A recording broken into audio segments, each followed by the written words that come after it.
started researching spear guns for my area. Due to low visibility, the consensus was 80 centimeter band gun would be sufficient. Not being a mathlete, I quickly said, well, every 10 centimeters is only 4 more inches. What I ended up with was a 115 centimeter gun for extremely low visibility. So I had to make changes. As you can see in this clip, the only way I was going to get a fish with my 115 centimeter was if I swam fast enough and poked it by accident.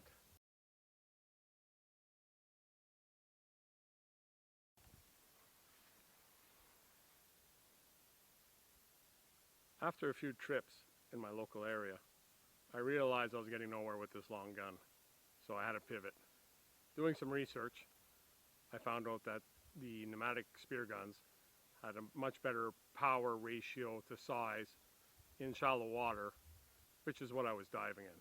So we ended up with the Predathor 55 Vuoto.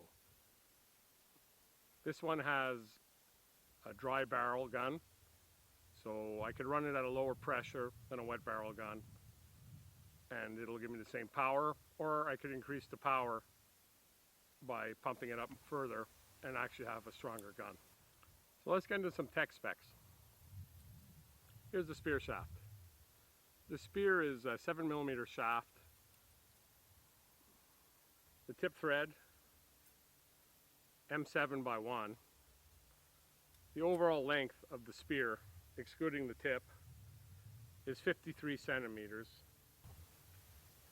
which is about 21 inches. The gun's overall length from here to here is 61 centimeters, which works out to 24 inches. This little tool, which is removable, takes off the end cap, and that's where you insert your pump. The pump is inserted into the back, and it's difficult to pump. Oh.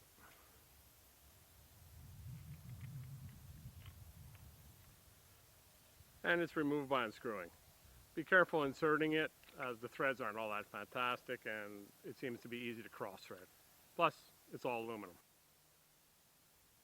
I was able to get 3 wraps of line on the gun with the included monofilament. That worked out to about 590 centimeters or 102 inches. Salvimar recommends you have a minimum of 2 wraps of line. It appears more than enough for what I'm doing. They ship the gun pre-charged. It's supposed to be about 20 bar, and I believe it's able to be pumped up to 30 bar pressure, which is the maximum. The trigger is nice and light when it's unloaded. Once it's holding back the piston though, it's a lot heavier. It's still manageable and works fine. One issue is with the flopper tip. What happened is, shooting into the bottom, it ended up getting some grit in it. And what would happen is basically it would stay shut. It wouldn't flop open. So if you are shooting into the bottom, make sure to work it back and forth before you load it. And that way you know it'll work smooth enough to deploy in a fish. All in all, I found this gun to be a good buy. Here's some pics of some fish I shot with it.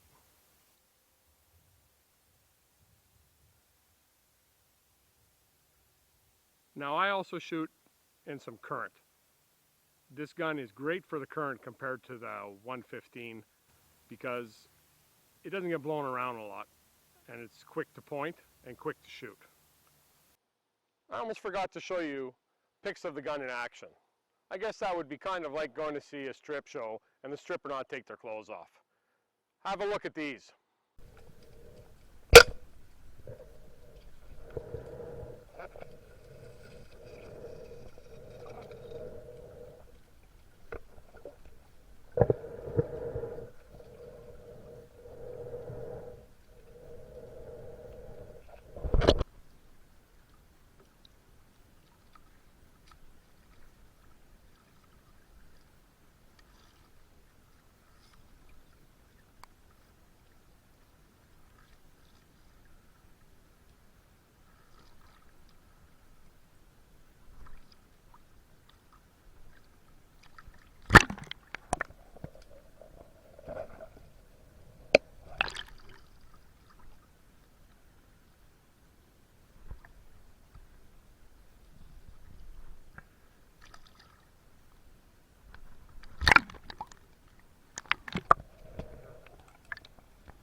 Overall, I give this gun a thumbs up.